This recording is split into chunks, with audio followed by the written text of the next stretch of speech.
નમસ્કાર વિદ્યાર્થી મિત્રો, સ્વાગત છે તમારું ફરી એકવાર તમારી પોતાની YouTube channel SS Gujarat education પર।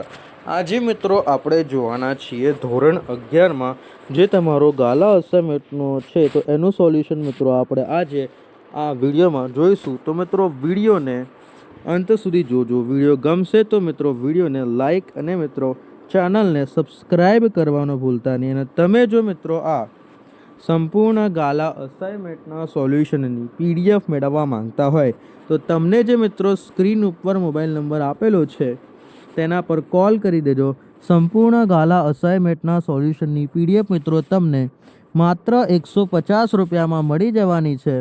તો ફટાફટ કોલ કરીને મિત્રો આ સંપૂર્ણ ગાલા અસાઇનમેન્ટના સોલ્યુશનની પીડીએફ મેળવી લેજો। ઓકે, તો શરૂ કરીએ આ સોલ્યુશન ઇકોનોમિક્સ વિભાગ સીના પ્રકરણ નંબર 12નો। ઓકે, તો જોઈએ મિત્રો પહેલા નંબરનો પ્રશ્ન છે પ્રાકૃતિક ખેતીના આયામો જણાવો। પ્રાકૃતિક ખેતીના આયામો તો કે પ્રાકૃતિક ખેતીના મુખ્ય 4 સ્તંભો અથવા આયામો છે। ઓકે, બીજામૃત તો બીજની માવજત કે સંસ્કાર કરવા। બીજામૃત તો કે બીજની માવજત કે સંસ્કાર કરવા માટે।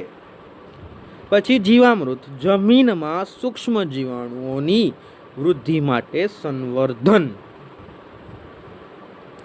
આચ્છાદન તો જમીનનું તાપમાન અને ભેજ જાળવવા માટે। આચ્છાદન જમીનનું તાપમાન અને ભેજ જાળવવા માટે પણ મિત્રો આ છે। ઓકે, આગળ અને વાફસા તો જમીનમાં હવા, તેના અંદર આવશે પ્રાકૃતિક ખેતીના મુખ્ય 4 સ્તંભો છે અથવા આયામો છે। તો બીજામૃત તો બીજની માવજત કે સંસ્કાર કરવા માટે। જીવામૃત તો કે જમીનના સૂક્ષ્મ જીવાણુઓની વૃદ્ધિ માટેનું સંવર્ધન। અને આચ્છાદન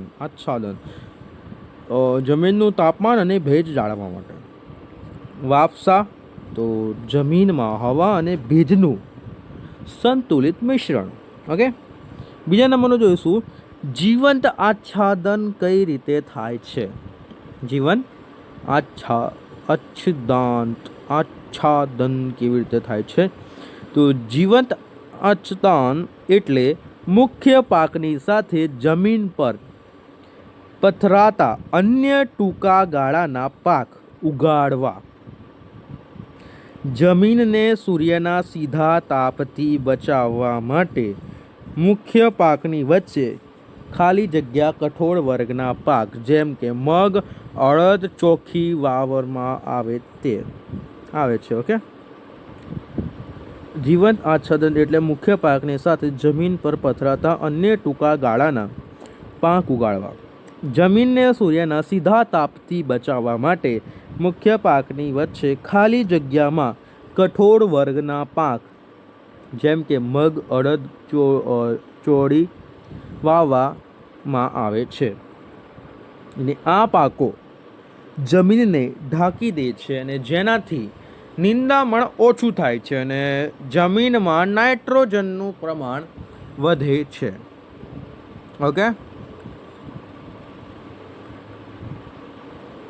ત્યારબાદ ત્રીજા નંબરનું સહયોગી પાકનું આયુષ્ય ઉદાહરણ સહિત સમજાવ્યો। સહયોગી પાકનું આયુષ્ય ઉદાહરણ સહિત સમજાવો। તો સહયોગી પાક એટલે મુખ્ય પાકને પોષણ અને રક્ષણ આપવામાં મદદરૂપ થતો ગૌણ પાક। સહયોગી પાક એટલે મુખ્ય પાકને પોષણ કે રક્ષણ આપવામાં મદદરૂપ થતો ગૌણ પાક।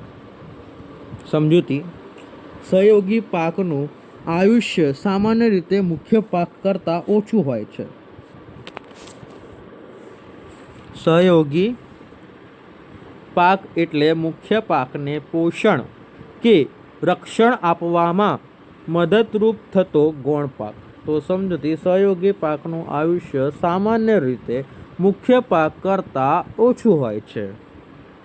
ઉદાહરણ: જો મુખ્ય પાકની તરીકે કપાસ લાંબા ગાળાનો પાક હોય તો તેની સાથે મગ કે અડદર ગાળાનો પાક જેવા કે ટૂંકા ગાળાના પાક લેવામાં આવે છે. અને આ સહયોગી પાકો 60થી 90 દિવસ દરમિયાન પૂરા થઈ જાય છે, જ્યારે મુખ્ય પાક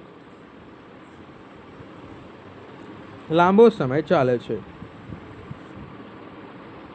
ચોથા નંબરનું જોઈશું ને તે જોતા પહેલાં મિત્રો તમે જો આ સંપૂર્ણ ગાલા અસાઇનમેન્ટના સોલ્યુશનની PDF મેળવવા માંગતા હોય તો મિત્રો તમને જે સ્ક્રીન ઉપર મોબાઈલ નંબર આપેલો છે તેના પર કોલ કરી દેજો. સંપૂર્ણ ગાલા અસાઇનમેન્ટના સોલ્યુશનની PDF મિત્રો તમને માત્ર 150 રૂપિયામાં મળી જવાની છે, તો ફટાફટ કોલ કરીને મેળવી લેજો. ઓકે, સોલ્યુશનની PDF.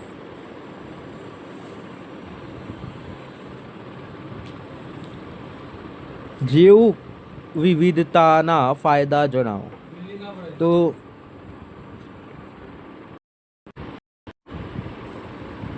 ખેતરમાં જૈવ વિવિધતા જુદા જુદા પાકોનું મિશ્રણ હોવાતું મુખ્ય ફાયદા. તો કુદરતી નિયંત્રણ, એક પાકની જીવાંત બીજા પાકના મિત્ર કીટક દ્વારા નાશ પામે છે. જમીનની ફળદ્રુપતા, અલગ અલગ પાકો લેવાથી જમીનમાંથી પોષક તત્વોનું પોષણ સંતુલિત રહે છે.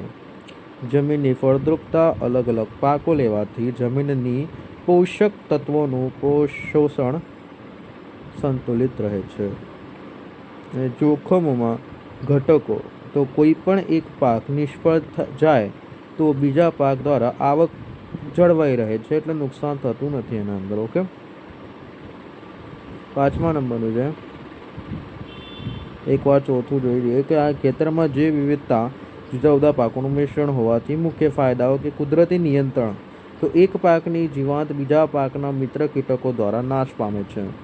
અને જમીનની ફળદ્રુપતા, અલગ અલગ પાકો લેવાથી જમીનની પોષક તત્વોનું શોષણ સંતુલિત રહે છે. અને જોખમોમાં ઘટાડો, કોઈ એક પાક નિષ્ફળ થઈ જાય તો બીજા પાક દ્વારા આવક જળવાઈ રહે. પછી બીજ સંસ્કરણના ફાયદાઓ જણાવો. તો બીજ સંસ્કરણ, બીજામૃત દ્વારા બીજને પટ આપવો. તો ના ફાયદા નીચે મુજબ છે. બીજની અંકુરણ ક્ષમતા, ઉગવાની શક્તિમાં વધારો થાય છે. છોડને શરૂઆતના તબક્કે લાગતા રોગને અને જીવાંત સામે રક્ષણ મળે છે. રાસાયણ દવાઓના ખર્ચમાં ઘટાડો થાય છે અને પાક તંદુરસ્ત બને છે. રાસાયણિક દવાઓ ખર્ચાઓમાં ઘટાડો થાય છે અને પાક છે તંદુરસ્ત બને છે. ઓકે, ત્યારબાદ છઠ્ઠો, એકદળ અને દ્વિદળ પાક. બે ઉદાહરણો આપો. એકદળ અને દ્વિદળ પાક. પ્રાકૃતિક ખેતીમાં આ બંને પાકોનું મિશ્રણ લેવું હિતાવહ છે. તો એકદળ પાકમાં ઘઉં, બાજરી, મકાઈ, ડાંગર. એકદળ પાકમાં તમે એક વસ્તુ ઉગાવવા માંગો છો તો ઘઉં, પહેલાં આખો ખેતરમાં ઘઉં ઉગાવી દો, બાજરી ઉગાવી દો, મકાઈ ઉગાવી દો, ડાંગર ઉગાવી દો. અને તમે બે પાક લેવા માંગો છો તો મગ, ચણા, તુવેર, સોયાબીન, અથવા સોયાબીન, તુવેર, ચણા, મગ એવું લઈ શકો છો તમે. મગ, સોયાબીન એવી રીતે બે પાક એકસાથે લઈ શકો છો. ઓકે, તો તમારે તો ખાલી PDF જ લેવાની છે, પાક ના લેશો. 150માં તમને સંપૂર્ણ ગાલા અસાઇનમેન્ટના સોલ્યુશનની PDF મળી જશે.